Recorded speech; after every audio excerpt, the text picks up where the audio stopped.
चुनाव परिणाम सपा के पक्ष में नहीं आया है, दल बदलू दारा के खिलाफ आया है। जिस तरीके से दारा ने मऊ की राजनीति को एक अड्डा बना दिया था कि आओ और यहाँ पर मजे करो और जनता के बीच में न रहो, एक प्रतिनिधि रख दो, तो जनता ने बता दिया है कि जनता के बीच का नेता रहेगा, वो चाहे किसी पार्टी का हो। ओम प्रकाश राजभर आने वाले जो लोकसभा में इस चुनाव में दम भर रहे थे कि हम 11 बजे तक सफाई चले जाएंगे और हम जीत जाएंगे।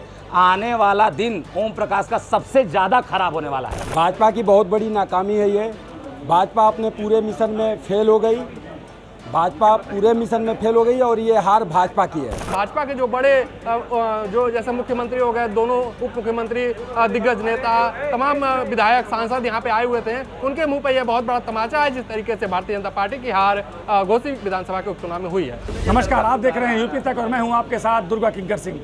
आपको बता दें कि मतगणना संपन्न हो चुकी है और समाजवादी पार्टी के प्रत्याशी सुधाकर सिंह 42,000 से ज़्यादा मतों से जीत चुके हैं। हमारे साथ वह तमाम पत्रकार यहाँ पे मौजूद हैं जो दिन भर मतगणना को कवर किया। उन लोगों ने उनसे बातचीत करेंगे और जानने की कोशिश करेंगे कि इस जीत के पीछे वो क्या कारण मानते हैं। क्या नाम है आपका? आनंद कुमार। समाजवादी पार्टी के प्रत्याशी सुधाकर सिंह जीते हैं, क्या मान रहे हैं? भाजपा की बहुत बड़ी नाकामी है ये। भाजपा अपने पूरे मिशन में फेल हो गई। भाजपा पूरे मिशन में फेल हो गई और ये हार भाजपा की है।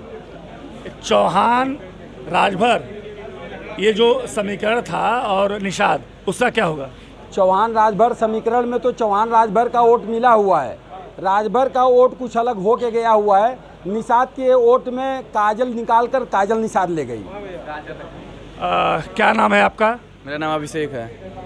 चुनाव परिणाम सपा के पक्ष में आ गया, अब ओपी राजभर का क्या होगा? चुनाव परिणाम सपा के पक्ष में नहीं आया है, दल बदलू दारा के खिलाफ आया है। जिस तरीके से दारा ने मऊ की राजनीति को एक अड्डा बना दिया था कि आओ और यहाँ पर मजे करो और जनता के बीच में न रहो, एक प्रतिनिधि रख दो, तो जनता ने बता दिया है कि जनता के बीच का नेता रहेगा, वो चाहे किसी पार्टी का हो।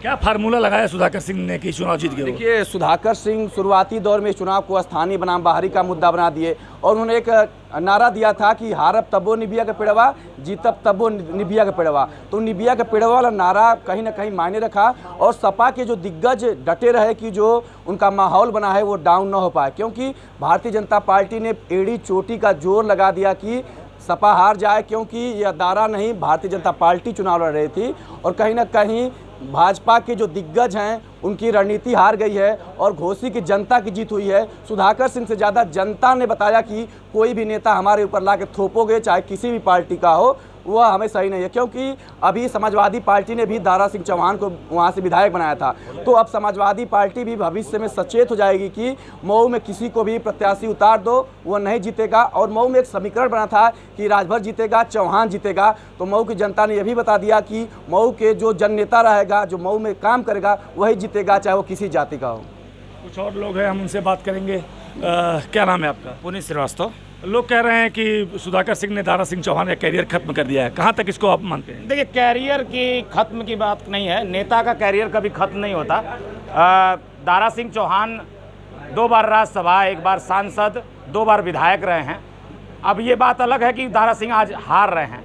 ये घोसी की जनता की जीत है, क्योंकि दारा के प्रति रिएक्शन बहुत था और शुरू से ही जनता जो थी वो रिएक्शन में वोट की है। आज सुधाकर सिंह जीते हैं, लेकिन ये जीत घोसी की जनता की है। जब हम पहले राउंड से अगर बात करें तो पहले राउंड से सुधाकर सिंह बढ़त बनाए हुए थे और 34वें राउंड तक वो बढ़त बनाए हुए हैं। तो आप समझ सकते हैं कि कितनी बड़ी जनता की मैंडेट है और जनता किस तरह से झूम कर सुधाकर सिंह को वोट दी है। ये सुधाकर सिंह तो एक कैंडिडेट थे, लेकिन एंटी दारा को कहीं ना कहीं, क्योंकि उसका ये है कि दारा जीते, वही घोसी की जनता उनको जिताई और फिर उन्होंने उसकी जो जिताई हुई उसकी स्वीकारता को नकार कर फिर उससे इस्तीफा दिया पद से और उसके विधायकी से। उसके बाद वो जाके भारतीय जनता पार्टी में शामिल हुए और भारतीय जनता पार्टी से फिर प्रत्याशी बने। तो ऐसे में कहीं ना कहीं जनता को दिल में ठेस लगी और जनता ने झूम के सुधाकर के साइकिल को पार लगा दिया।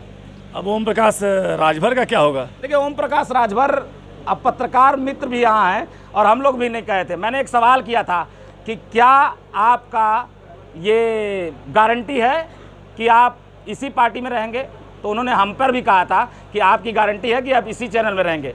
लेकिन मैंने फिर बोला था कि आपकी गारंटी है। ओम प्रकाश राजभर आने वाले जो लोकसभा में इस चुनाव में दम भर रहे थे कि हम 11 बजे तक सफाई चले जाएंगे और हम जीत जाएंगे, आने वाला दिन ओम प्रकाश का सबसे ज़्यादा खराब होने वाला है। क्या नाम है आपका? मैं अमित सिंह चौहान। कुछ बातें अभी सामने आ रही हैं कि भारतीय जनता पार्टी के जो यहाँ के पदाधिकारी थे वो अंदर से भी उन लोगों ने भीतरघात किया है, क्या ये बात मानते हैं? ये मानने वाली बात है, क्योंकि जिस तरीके से हार हुई है भारतीय जनता पार्टी की, वैसे में ये साफ जाहिर है कि जो साथ में चलने वाले लोग थे वो उन्होंने कहीं ना कहीं वोट को समाजवादी पार्टी की तरफ मोड़ने का काम किया, या ऐसे कह लीजिए इसको कि भारतीय जनता पार्टी के जो समर्थक हैं, भारतीय जनता पार्टी के जो स्थानीय लोग हैं, जिनको ये मौका मिलना चाहिए था घोसी विधानसभा उपचुनाव लड़ने का, उनको मौका न मिल के एक बाहरी नेता को मौका मिला, तो वो कहीं ना कहीं भीतरघात किए हैं, जिसका प्रभाव आज मतगणना के दिन सामने आया है कि इतनी बड़ी हार भारतीय जनता पार्टी की हुई है और घोसी की जनता की इतनी बड़ी जीत हुई है। ये भाजपा के जो बड़े जो जैसे मुख्यमंत्री हो गए, दोनों उप मुख्यमंत्री, दिग्गज नेता, तमाम विधायक सांसद यहाँ पे आए हुए थे, उनके मुंह पे ये बहुत बड़ा तमाचा है जिस तरीके से भारतीय जनता पार्टी की हार घोसी विधानसभा के उपचुनाव में हुई है। अच्छा, आप एक बात ये बताइए, आप पत्रकार है, घूमे, निषाद, राजभर और चौहान, ये समीकरण फेल कैसे हो गया? ये देखिए, समीकरण फेल नहीं हुआ है, ये इसको फेल नहीं कहेंगे। ये जो जिस तरीके से दारा सिंह चौहान की एक छवि बन गई थी दल बदलू की, और जो समाजवादी पार्टी के लोगों ने बाहरी भगाओ भीतरी जिताओ वाला जो एक मुहिम चलाया था, उसका ये असर देखने को मिला। जो समझदार जनता है, जो समझदार लोग हैं, जो पढ़े लिखे समझदार व्यक्ति हैं, मतदाता हैं, वो इस बात को समझ गए भली भांति, और उन्होंने पूरी तरीके से स्थानीय नेता का साथ दिया, स्थानीय विधायक चुना, और सुधाकर सिंह जो समाजवादी पार्टी के प्रत्याशी थे, उनकी बड़ी जीत यहाँ पर हुई। कुछ और लोग हैं, हम उनसे बातचीत करेंगे, यहाँ पर बैठेंगे, अपने कैमरा पर्सन से कहेंगे आएँ। और क्या नाम है आपका? प्रवीण राय। क्या लग रहा है कि ओबीसी पे सामान्य फैक्टर भारी पड़ गया? बिल्कुल कह सकते हैं, यह अब तो जातिगत सारे समीकरण ही टूट गए, तो कहीं ओबीसी और कहीं सामान्य तो रह ही नहीं गया। अब तो सारे जातीय समीकरण जनता ने ध्वस्त कर दिया। यह जिस तरीके से जनता का आक्रोश दिखाई दे रहा है, इस मतलब कि मैं आपको बता दूं कि यह न सिर्फ भारतीय जनता पार्टी को, बल्कि यह पूरे देश के राजनेताओं को इस बात से सबक लेनी चाहिए कि यदि हम जनता को हाशिए पर रखेंगे तो जनता भी उनको ऐसे हाशिए पर करेगी कि वो कहीं नहीं रहेंगे। आज यह जो परिणाम आया है उसी का नतीजा है। जिस प्रकार जनता को ये लोग बराबर उपेक्षित करते रहे, अपने कार्यकर्ताओं को भारतीय जनता पार्टी उपेक्षित करती रही हर चुनाव में, चाहे नगर पालिका हो या फिर जो है जिला पंचायत हो, विधानसभा हो, लोकसभा हो, आयातित लोगों को मंगा के जो बहुजन समाज पार्टी और समाजवादी पार्टी के बाहरी लोगों को थे उनको भी लाकर चुनाव लड़ाई, और उसी का यह नतीजा है कि न सिर्फ उनके कार्यकर्ता आक्रोशित हुए, बल्कि उनकी स्थिति को, कार्यकर्ताओं की बदतर स्थिति को देखकर जनता भी बहुत नाराज हुई। और आज यह चुनाव जनता जीती है, न कोई पार्टी और न कोई नेता हारा है, न कोई जीता है, यह जनता चुनाव जीती है। निश्चित रूप से यह परिणाम यही बता रहा है। चौहानों को जिताने वाले घोसी की जनता में ठाकुर कैंडिडेट कैसे जीत गया? देखिए, ओम प्रकाश राजभर बहुत बड़ बोले नेता हैं, वो हर चुनाव में, अब जैसे आए थे घोसी जो जोगी जी यहाँ पे अपनी मीटिंग करने, जो उनका संबोधन था उसमें वह पूरे जो भी झंडा था, बैनर था, उन्हीं के लोगों का था, और कह रहे थे मंच से खुल के उनके लोग कह रहे थे कि यहाँ पे तो बस हम आने के देखा था जा, हम आने के दिखा था जा, सब गायब बा, 55,000 वोट हमार बा और 60,000 वोट चौहान के बा, केहू अगवे नहीं बा, सब हेराए गईल बा। तो जनता उनको हेरवाई दी। अब देखिए कहाँ है मंगरू चाचा। क्या आपको लगता है कि दारा सिंह चौहान का कैरियर सुधाकर सिंह ने खत्म कर दिया या अभी बाकी है कुछ? नहीं, देखिए, किसी एक चुनाव के हारने से किसी नेता का कैरियर खत्म हो जाए या एक चुनाव जीतने से किसी नेता का कैरियर बन जाए, यह कभी नहीं कहा जा सकता। यह चुनाव है, बहुत अच्छे लोग, इंदिरा गांधी भी किसी ज़माने में अपने उत्तर प्रदेश से 85 के 85 सीट हारी, और फिर एक उपचुनाव फिर दूसरी बार जो है उन्होंने उतनी ही सीटें जीत ली। तो यह इससे किसी का आकलन नहीं लगाया जा सकता। इतना ज़रूर मैं बार बार कह सकता हूँ कि यह जनता को जिस प्रकार नेता उपेक्षित करते हैं, चुनाव जीतने के बाद कभी उनकी तरफ मुड़कर नहीं देखते, विकास की बात नहीं सोचते, आज वही जनता इनको सबक सिखा दी है कि अगर मेरी बार बार उपेक्षा करेंगे तो हम ऐसी उपेक्षा कर देंगे कि खड़े होने में आपको बहुत समय लगेगा। घोसी में भारतीय जनता पार्टी की सारी गणित आखिर फेल कैसे हो गई, क्या मानते हैं आप? देखिए, बीजेपी ने जो अपने स्थानीय कार्यकर्ता थे, स्थानीय पदाधिकारी थे, उन्हें अंडर एस्टिमेट कर दिया था और बड़े नेताओं ने फ्रंट लाइन पे आ गए थे और जो स्थानीय नेता थे वो पीछे। तो ये रणनीति उनकी फेल हो गई। कुछ और लोग हैं, बात करेंगे हमारे साथ। क्या नाम है आपका? रंजीत राव भैया। चुनाव तो समाजवादी पार्टी जीत गई, अब ओम प्रकाश राजभर को लेके क्या मन विचार आपके आ रहा है? मेरे मन में क्या विचार आएगा, ओम प्रकाश राजभर के मन में खुद विचार चल रहा है कि वो कैसे जाकर बताएंगे भाजपा के शीर्ष नेतृत्व को कि वो चुनाव जिता पाए कि नहीं जिता पाए। अरे वो तो अपना वोट जोड़ भी रहे थे, वो तो अपना वोट जो है जोड़ भी रहे थे कि मैं ऐसे चौहान को मिला करके और चौहान बिरादरी को मिला करके और अपना वोट मिला करके और निषाद, तीनों लोग जब हम चापे तो पता नहीं ये सब कहाँ। अब तो उनकी क्या दशा है वो खुदे बताएंगे। क्या प्रमुख मानते हैं कारण इतनी बड़ी जीत का सपा के प्रत्याशी? जी, इतनी बड़ी जीत का प्रमुख कारण क्या मानते हैं समाजवादी पार्टी के प्रत्याशी? प्रमुख कारण यह है कि जनता जागरूक हो गई है और जनता ने जो स्थानीय मुद्दा, स्थानीय कार्यकर्ता और अपने जो भी उनके मुद्दे थे, उन्हें जनता का दृढ़ संकल्प इच्छा है जो पूरे हर पार्टी के लोगों को यह संदेश देता है कि वो लोग सावधान हो जाएं और समझदार हो जाएं। क्या नाम है आपका? शादाब काज़मी।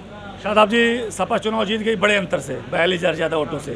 अब क्या लग रहा है ओम प्रकाश राजभर के बारे में, या फिर चौहान निषाद राजभर जो फार्मूला था कैसे सब फेल हो गया, सारी गणित फेल हो गई? बिल्कुल, इतने सारे मंत्री आए, हर जाति से आए और हर जाति के जो वोटर्स हैं उनको अपने पक्ष में करने की बात की, और लेकिन जो भी सारे दाव थे भारतीय जनता पार्टी के वो सफल नहीं हो सके, नाकामयाब हुई भाजपा। इसीलिए, और सबसे बड़ी बात यह रही, दारा सिंह चौहान को जब भाजपा ने टिकट दिया तो चाहे पत्रकार हो या आम जनता हो घोषी थी, सब लोग कह रहे थे, सबकी ज़ुबान पे यही था कि भाजपा ये सीट बुरी तरीके से हार रही है। मैंने बोला भी था कि वो 30 से 40 हज़ार वोटों से सुधाकर सिंह की जीत होगी, लेकिन भाजपा जैसी पार्टी को ये चीज़ नहीं समझ में आई, ये या फिर जानबूझ के हारने के लिए ये टिकट दिया था, ये सोचने की बात है। ये थे हमारे साथ मऊ जनपद के वो पत्रकार जिन्होंने इस पूरे उपचुनाव में लगातार कवरेज की, प्रचार की कवरेज की, मतदान के कवरेज की, मतगणना की कवरेज की, और इन्होंने बताया कि स्थानीय और बाहरी का जो मुद्दा था,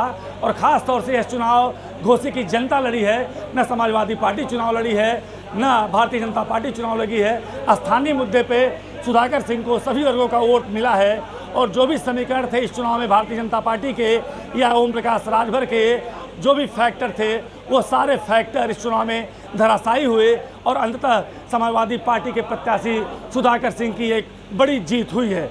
दुर्गा किंकर सिंह, यूपी तक, मऊ।